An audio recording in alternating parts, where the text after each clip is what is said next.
Hey there, YouTube. It's Magic the Gathering Day, so I guess that makes it a Tuesday. But I'm actually filming on a Wednesday because on Magic Arena on Wednesdays you can play a format called Brawl, and you can only play it on Wednesdays unless you want to enter into the fancy Brawl events for way too much gold. So I'm just not even considering that. The only time I will play Brawl is on Wednesdays, pretty much. But that's okay. I don't, it doesn't contribute to your competitive ranked. So Brawl is like a fun little thing to do from time to time, but I don't want to go all in on Brawl. So what I'm going to do, I'm going to play Brawl, so I'll explain what that is. Basically, it's the same kind of Magic. It's Magic within the standard format, so it's only the most recent cards. Your deck is 59 cards, and there are no duplicates allowed in the deck, so it's only one copy of each card, except for basic lands, of course. And the 60th card, because you must have 60, right, is what's called your commander. And that card sits off to the side. It is either a legendary creature or a legendary planeswalker. And you can cast it from the command zone for its mana cost anytime you could cast a creature or planeswalker normally. And when it dies, you can send it back to the command zone and cast it again later for an additional 2 colorless generic mana for every time that it's been sent to the command zone. So if it costs 5, you cast it for 5, it dies, then you cast it for 7, then 9, 11, etc. As the game goes on. And I think you start at 25 life. And then beyond that, it is the same beautiful game of Magic the Gathering. So let's get into some Brawl. I'll cover the deck list that I'm playing, and then we'll do a game or two. So let's have some fun. That is a microphone. Hey there, it's Grixis, doing all kinds of things. Hey there, it's Grixis Fool, playing all kinds of games. Pokemon and Magic the Gathering, come on down for all kinds of wild things. So whenever I bring a new deck to YouTube, I like to go through the deck list and talk about what's in it, why it's in, blah, blah, blah, blah, blah. But being that this is a singleton format, there are so many cards to go through. So I'm going to do a quick scroll through and you can see what the deck kind of has. So you can see there it's removal, it's planeswalkers, it's some draw spells, and some threat creatures. That's really what's going on here. This is a pretty spicy win condition. One time I played Captive Audience and then didn't win. That was a little embarrassing. So it's Grixis control with no counter spells and oodles of removal and planeswalkers. So that being said, let's just get right into a game and see how it plays, and you can see the fun that is Brawl. Alrighty, we're just waiting for my next opponent here, and I forget if I pointed at this out in part 1, video 1, game 1. Behind my head would be the deck box of my opponent's commander, but that's okay. I'll just show you the commander when we start the game. So I am playing Nicol Bolas. You can see there on the side, that's mine. Behind me is the 5-color Niv Mizzet. So after we take a look at my hand, we will read that. So we have Fires of Invention and 2 6-drops, and we got some lands. This is a bit of a sketchy hand. So we're going to take our free mulligan because Brawl allows 1 free mulligan. Oh boy, this is bad too, but at least we have Thought Erasure and Transmutation. We have Evolving Wilds to go find an island, so we can actually cast these things on turn 2, which is nice. And then hopefully we just draw the rest. Hopefully the rest just comes to us on our draw step naturally, or through some fancy library manipulation. So I get to go first. I am not taking the mulligan. I'm going to keep this, but first we have to wait for our opponent to decide. They're keeping their hand. So Evolving Wilds on turn 1. We will fetch at the end of their turn because it is very important to do that last minute so that they don't know what we're playing and they don't make decisions based on the color that we find. Although if we found like a mountain, they might know. They know what we're playing because the commander. Oops, this isn't standard. So they've played an untapped Shockland, which means they're going to go for something turn 1. Search for a forest or plains. Yeah, that's fine. Have fun. It has to be a basic forest or plains, so they can't go out and get like Sacred Foundry or something. So it is our turn, but before we do that, we will crack Evolving Wilds, find ourselves a nice little island to drop. Boop. And we have drawn mountains. So we now have all 3 of our colors, which is always nice to see. I would have preferred, I think, something a little different too. Oh, wow. Lots of removal. We're going to let them keep their Assassin's Trophy because I want that basic land. Bedevil is kind of awkward to cast, and Despark is very easy to cast. So we're going to get rid of Despark and Drawn from Dreams up top. Let's keep that in our hand. It's better when you have Fires of Invention already, but just playing a turn 4 Drawn from Dreams is absolutely not a bad play. Although I'm seeing now we don't have two blue sources. So let's play Castle Lochwain. We don't need this mountain down just yet. So why not make them think that we are in a tight spot with mana? Like they're like, oh no, they don't have red. What are they gonna do? But joke's on them. There's only like 2 cards in my deck that need more than 1 red in the mana cost. Oh well, I'm gonna play that mountain, I guess. So we drew Tyrant Scorn. So if they do play a creature, we can get rid of it pretty easily right there. And we'll just see what they do. And that's something that I don't like. Ooh boy, that is a 4/3 on for 3 mana. That's pretty good. What we're gonna do at the end of their turn is just destroy it. Crack the Fabled Passage and destroy target creature with mana cost 3 or less. Let's just clear that right now. I don't want to take 4 damage per turn while I'm still trying to set up a game. The ideal play for me here, I think, would be Nicol Bolas. That is absolutely what I want to do. So if I could draw something that makes black, I did, but it's a slow thing that makes black. So we will play that, pay for the mana so it doesn't get sacrificed. Next turn, though, we can go for Nicol Bolas, which is great, or we can go for the Drawn from Dreams, or we can just play Kasmina's Transmutation. So we'll see what they do with their turn, first and foremost. And it is Ashiok Dream Render. They're going to mill me for 4, I assume, and then exile my graveyard. So I did lose some spicy things. That's a bit unfortunate there. Yeah, look at that. Okay, so we've drawn our land. That's neat. So we're going to play Nicol Bolas, and we are going to destroy the Ashiok right off the bat. Dovin's Veto! Wow, countered. Okay, we're going to put Nicol Bolas into the command zone. It costs 7 now. You can see the little grade 2 in its mana cost. That means it now costs 7. We have 6 lands, so maybe we can draw that 7th and just slam the Nicol Bolas right off the bat. But there it is. There he is. Niv Mizzet Reborn. And they are going to get some good stuff off that. When it enters the battlefield, you reveal the top 10 cards of your library. For each color pair, choose a card of exactly those colors and put them into your hand. So you can see there, they got the blue-black color pair, the blue-white color pair, the green-white, and the black-green. They really refilled their hand off that Niv Mizzet. That was a spicy drop. And they have exiled yet another billion cards off the top of my deck.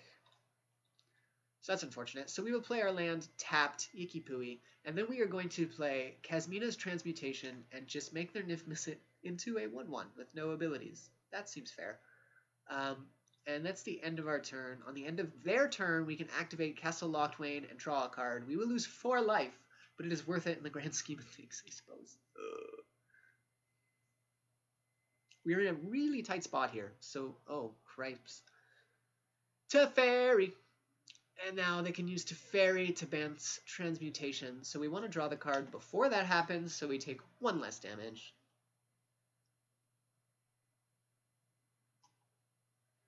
So there it is, Teferi. Very unfortunate for us. Teferi unfortunate. Teferi unfortunate. Oh god, stop me now. Why do you watch my videos if this is the kind of thing I'm going to say? They're better. They're going to 1-up. They're going to bounce the Niv Mizzet so they can recast it next turn. That is a lot of value. And then there's the Thought Erasure. Let's see what they take. I'm thinking Agent of Treachery. Yeah, there it is.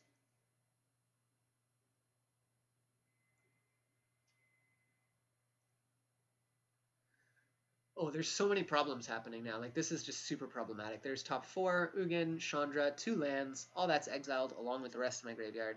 That's just miserable. Okie dokie, we've dropped the island. Now we can play the Nicol Bolas, which is cool. And I think what Nicol Bolas wants to do is plus, because I would like to get more things to do more things, you know? Well, I've drawn my Niv Mizzet, the original red-blue Niv Mizzet before he got all messed up. I don't actually know what happened. I wasn't paying attention to the story. So we've exiled a useless card, Justice Strike. It doesn't really do much against me. I could have killed my Niv Mizzet, but their hand is so full of goodies to kill my Niv Mizzet that it doesn't friggin' matter. There go the top 4, one of which was Lochmere's Serpent, so I can't start bringing that thing back for sick loops. But, I mean, I do have access to all their Planeswalkers until they remove Nicol Bolas. So we'll see what they do. I'm thinking they just recast the Niv Mizzet and put more junk in their hands. Why not? Seems fine. Or they can use one of their various removal things to clear the Nicol Bolas. I'm thinking Bedevil. boy.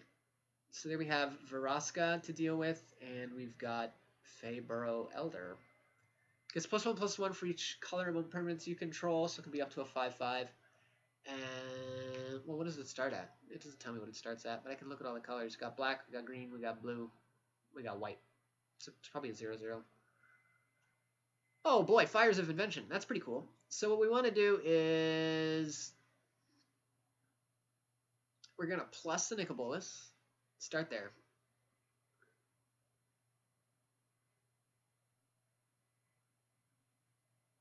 See what they exile. See what they pick. See what they do. Check out their shtick. I don't know. They exile the creature from their hand. Okay. So I think what we want is absolutely to play the Fires of Invention. And then we have we can play anything we want. Anything at all. And so this is only a 4/4. If it comes in Nicol Bolas does not die. So I think what we want to do is play something to bait their removal. So we're going to go with Niv Mizzet. Because their removal is going to let me draw a card, which is great, and Niv Mizzet can block. It's really a solid option in terms of utility. So we're hoping they will play some sort of instant removal on this. Yeah, they're not going to bounce it with Teferi. They could have done that. No, they could not have. Teferi was too low.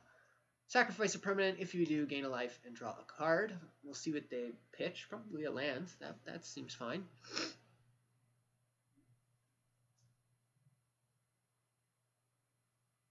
Arcane Signet. Interesting choice. So we'll see what the next play is. Luckily, they're only on they're on 7 land there, so they kind of have to choose wisely with what they want to do with their time. I'm hoping they remove. Honestly, I would happily have them remove Fires of Invention. So they played an instant or sorcery, which means I get to draw a card, and then I get to shoot something for 1. And I think what we want to do is shoot the Ashiok. Just get it out of there. I'm so tired of it. I don't want to lose another 4 cards. And they're killing my Niv Mizzet. And also, because I've killed the Ashiok, I can now actually use the Assassin's Trophy to find a basic land. Let's just go for that mountain, because we have a lot of blue sources, and it doesn't really matter. We have Fires of Invention. But I think I should have taken the island, for what it's worth.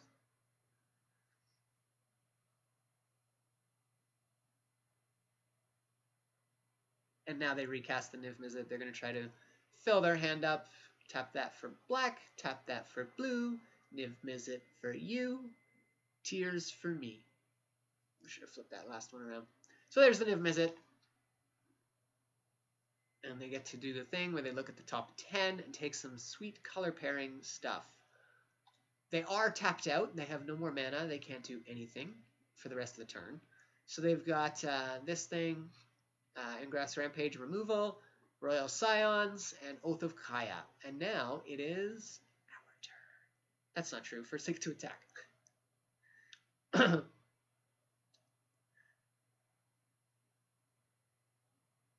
Are they going to attack me or Nicol Bolas?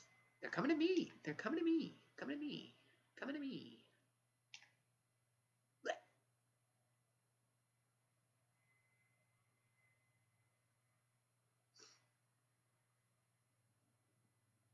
Target player sacrifices a planeswalker. There it is. That makes sense. Let's put that in the command zone, shall we? We can replay it for free. Well, not for free. It'll cost 4. But that's okay. 4 mana is still less than I spent to initially play it. Oh boy, captive audience.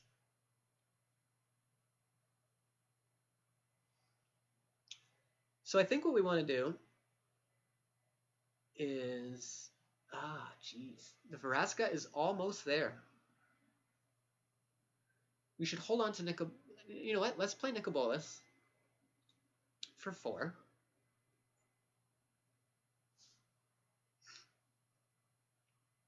And let's kill the Vraska. And then we're going to play Captive Audience. That is a fun card for me. So this enchantment actually comes down under an opponent's control. So I'm going to give Captive Audience to them. And at the beginning of their upkeep, they choose one that they haven't chosen yet. They make their life total 4, they discard their hand, or they give me 5/2/2 black zombies. It's a pretty gross one. Now, what they can do is they can let their Teferi die, um, and then put Captive Audience back in my hand, but that doesn't seem very good. So they're making their own life total 4, which is probably the lamest option on there. Because I don't have any, I'm not going to deal 4 damage to them anytime soon. And they have a lot of life gain in their hand. Maybe Captive Audience wasn't the best play. I just see it and get so excited that I'm like, oh yeah, Captive Audience, let's go. And they've come at me for all the damage. So the onus is on me next turn to, oh boy. Oh, that's so clever. They're going to deal 3 damage to me, putting me at 3. And then they're going to let Teferi die, bounce Oath of Kaya, recast Oath of Kaya, and deal another 3 damage to me. That is exactly what's about to happen. That is not at all what happened. You had the game. You could have won. Or they're going to exile Oath of Kaya and then bounce the Deputy Detention and... Ugh, why? Stop it. I can recast him. This is not good. Okay, so the plan here is drawn from dreams and find the food thing. Taste of death, that's it. So I'm going to draw from dreams, hopefully find each player sacrifices 3 creatures, and I make food. So let's go with this. They could have won last turn. They did not. They chose not to. So look at the top 7 cards, take 2. Oh, that's not. These are bad too. Let's take enter, and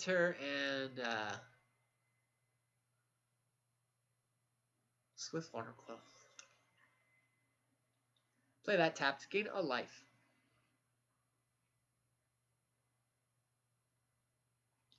Now we enter some God Eternals. And we can shoot something for 4, gain 4 life, and make a 4/4 token. But that is just not enough, is it? Let's shoot that for 4. Make them mill 4. And amass 4.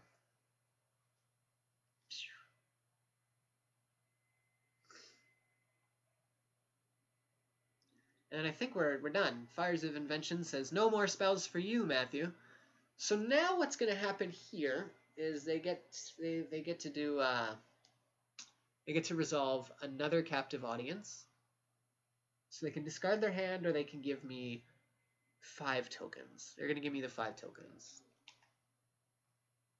So I have blocks for days now. They only have they have lethal on board, but I have a lot of blockers, so they're bouncing the token. Interesting.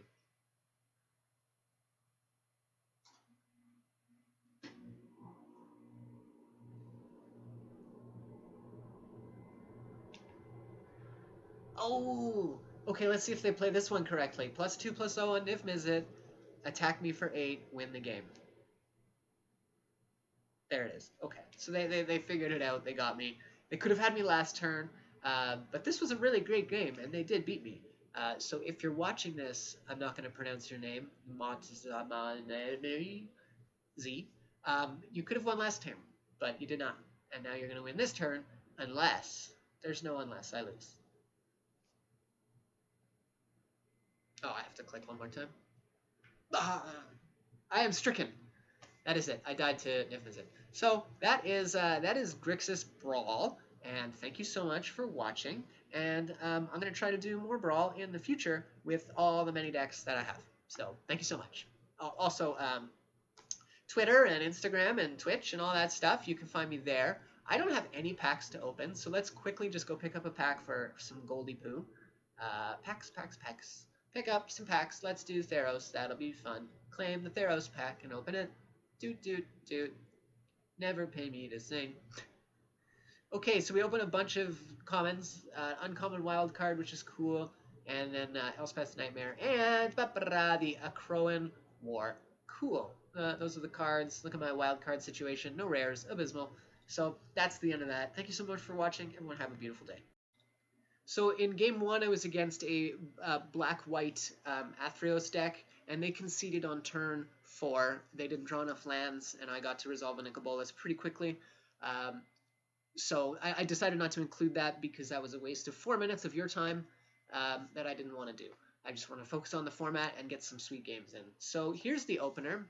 We have got some utility lands. These produce multiple colors. We've got a draw land. We've got Karn's Bastion to proliferate my planeswalkers. We got some removal, Agent of Treachery for later on, and then some more removal. So I think we are going to keep this hand. We are playing against Kethis, the hidden hand. Legendary spells cost 1 less. Exile 2 legendary cards from your graveyard until end of turn. You can cast legendary cards from your graveyard. You can cast the legendary cards in your graveyard that are there when this ability is activated. So if you add more to the graveyard, you have to reuse this ability to recast them. This thing can get pretty out of hand. I was playing against a historic deck that was the deck. And it was really cool to play against. It really, really did a number on me. So let's go with a Guildgate tapped and then pass the turn. What I am hoping for here is they do nothing, but they're obviously going to do something. They've played a Shockland. Arcane Signet. They're ahead on mana now. So what we are going to do is play Gateway Plaza and obviously pay the 1 so it doesn't get sacrificed. And now, next turn, we are untapping with Tyrant Scorn mana, Lava Coil mana, and Thought Erasure mana. So based on what they do with their turn, we can decide what to do with ours.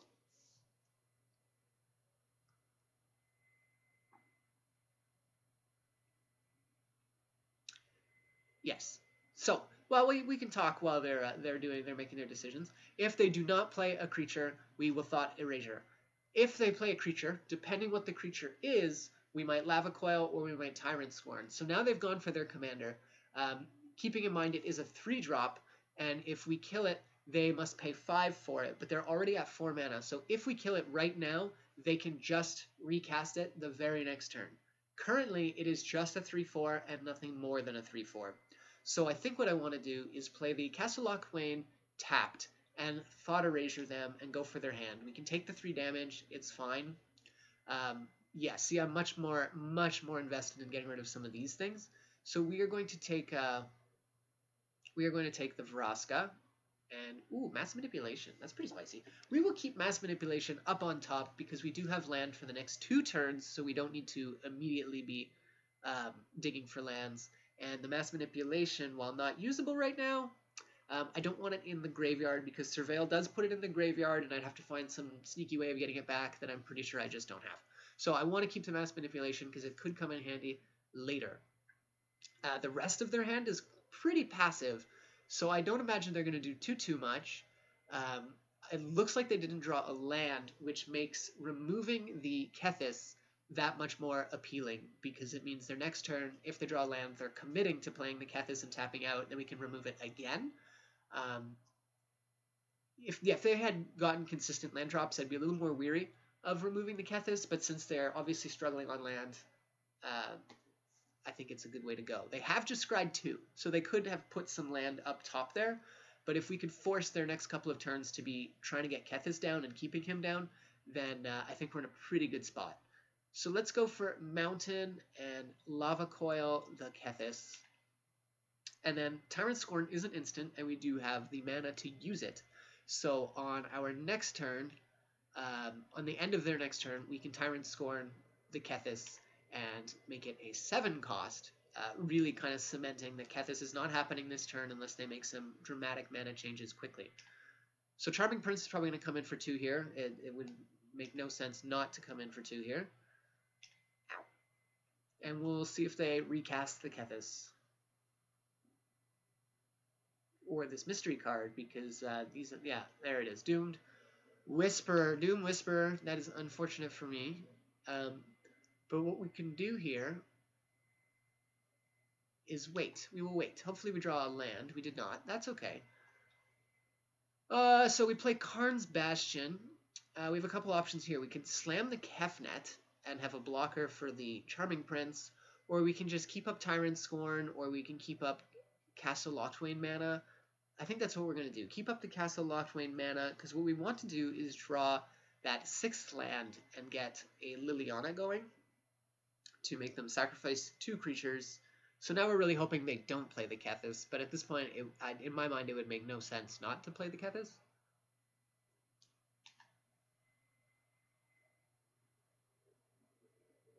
Yes, so here they come in for 8. What we're going to do is return the Doom Whisperer to their hand.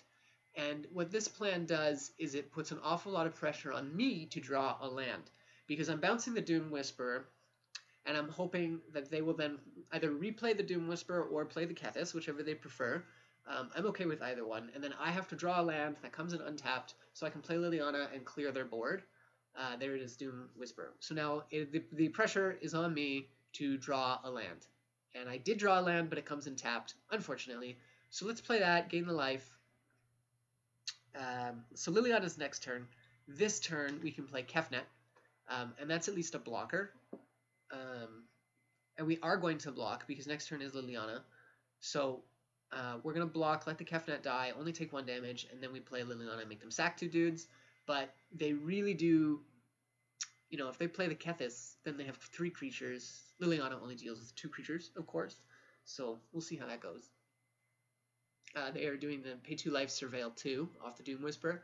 And since that's just a pay 2 life, there's no tap, there's no mana, they can just keep reusing that ability to their heart's content. Given their colors, they can gain life back pretty easily, I'm thinking. So we'll see how that goes. They put 2 in the graveyard. 1 was a land. They're keeping themselves to 5 land. That's pretty sketchy business. I wonder if there's like a specific card they have in mind, or if they're just going till they see something they like. Now you'll notice that my deck doesn't actually have any Theros cards in it. I haven't gotten around to doing those kinds of switches. I know I want to include Ashiok, the new one. I just don't know what to cut. And I absolutely want Field of Ruin, because I want to be able to deal with my opponent's Castle Locthwain or Castle Ardenvale. These kind of cards are very problematic, and if I could Field of Ruin them, that would just be tickety-boo for me. So let's see what they do with their turn. I'm thinking attacks first. If they attack with Charming Prince, I will block that. But they're just attacking with the Doom Whisperer. Oh no, there it is. Okay, so Kefnet is going to be sneaky, and I'm going to block the Charming Prince. And the Doom Whisperer, that's fine. I will go to 10. I'm okay with this. And now I need them to play Kethis.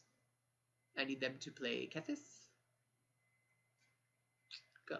Kethis, go. Because they're going to play Kethis, and then and then I can slam Liliana, make them sack 2 creatures. They've lost their Doom Whisperer. They've lost their Kethis, who would now cost 7 mana to bring back, and I will have a Liliana. There it is, Kethis, the hidden hand. Beautiful. What I would like to do is draw a land so that I can play Liliana with my 6 mana, make them sack 2 dudes, and then the next turn I will have 7 mana. Oh, snap. I can just Taste of Death. No, I will not reveal the Taste of Death. I will just go for the Liliana right off the bat. Now I have Taste of Death backup, and I have Agent of Treachery backup. So I'm going to use Liliana to wipe the board. It's essentially a Destroy All Creatures effect, which is very, very nice. I'll draw a card off Kefnet because of Liliana's static. So -4, each player sacrifices 2 creatures. The board has been wiped. Now, when it's their turn and they can start replaying their creatures, I have Agent of Treachery to take whatever they play, giving me back the advantage. Or I can Taste of Death, which is, again, effectively Destroy All Creatures. So that's pretty sweet. So I've gone down to 10 life, which is unfortunate. But I think I've put myself into a pretty decent position here where I'm no longer just losing. Kefnet, of course, when it dies, I can put it 3rd from the top, so I'm going to do that. And then Liliana lets me draw a card, and it is a land. Sweet. So next turn I can drop Agent of Treachery or Taste of Death, and I think maybe even Nicol Bolas. 1 black, 2 black, 3 black. Yeah, so if I want, I can play Nicol Bolas next turn and have the Nicol Bolas Liliana partnership, if you will, which is, they work pretty well in tandem together, I would say. Ooh, Garruk, Cursed Huntsman. That is spooky. They are going to make 2 wolves, which makes oodles of sense. Oh, Fires of Invention. That's a good one.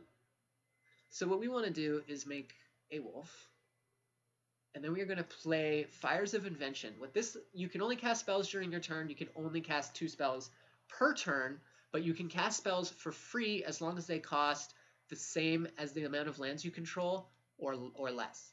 So I was able to play this Agent of Treachery for free, enters the battlefield, steal a permanent. I am absolutely taking their Garruk. So what I'm going to do is just make two Garruk tokens, two wolves. So now I have an army, and they have two wolves. We'll see what they do. I can foresee a Kaya's Wrath to clear all of this nonsense, but because of Liliana, I'm going to draw 4 cards, and Garruk is going to get 2 loyalty counters off of that Kaya's Wrath. So that's a bit of a sketch play, but if they're really desperate to clear my creatures, I guess, go for it. Yeah.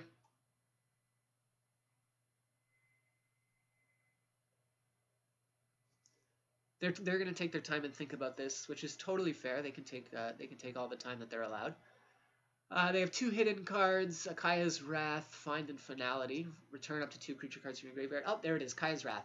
So I don't know if they realize this, but I'm about to draw 5 cards, and Garruk is about to get huge. So yeah, just refilling my hand here, and refilling my hand with a Fires of Invention is absolutely nuts. I don't know why I only drew. It looks like I only drew 4 cards. Maybe I only had 4 creatures. I'm miscounting. I only had 4 creatures. So they have played this dude, which is cool, but it's not going to last long because I'm definitely Garruking this. -3, destroy a creature, draw a card, and I've drawn Ashiok Dreamrender, which is nice. So what we want to do is definitely cast the Nicol Bolas. That's really the only way. Yeah, so I'm going to cast the Nicol Bolas, draw a card with the Nicol Bolas to give myself a little more options. And I think the next choice here is pretty obvious, and I'm hoping that this, if they're not already going to concede, they're definitely going to concede now. I think that might be a bold statement. But what I'm going to do is drop the Ashiok. This is going to make them not be able to search their library, as well as exile their graveyard and cards from their library. Their whole deck is their graveyard, right? And it looks like we've just hit a Nissa and a Liliana on that exile. We did. Good lord. We got Nissa and we got Liliana. And now it's up to them to decide what they're going to do with their life. We have Karn's Bastion, which is sweet, especially with the Fires of Invention. Our mana is not tied up with casting spells, so we have Karn's Bastion to proliferate our Planeswalkers, meaning Ashiok, who does not have a plus ability, will never die, unless they manually remove the Ashiok. And with Nicol Bolas, I can do double Ashiok every turn, so that's pretty sweet. Creature spells, so they have Flash. What is this? Look at the top 3 cards of your library. Exile one of them face down with the rest of the bottom of your library in any order. For as long as it remains exiled, you may look at that card and you may cast it if it's a creature card. So what they're doing here is they're digging for stuff, and I don't think they're going to have too much luck of it. Because they do only have 4 mana available to them, and they're going to have to play something pretty spicy to deal with what I am putting down.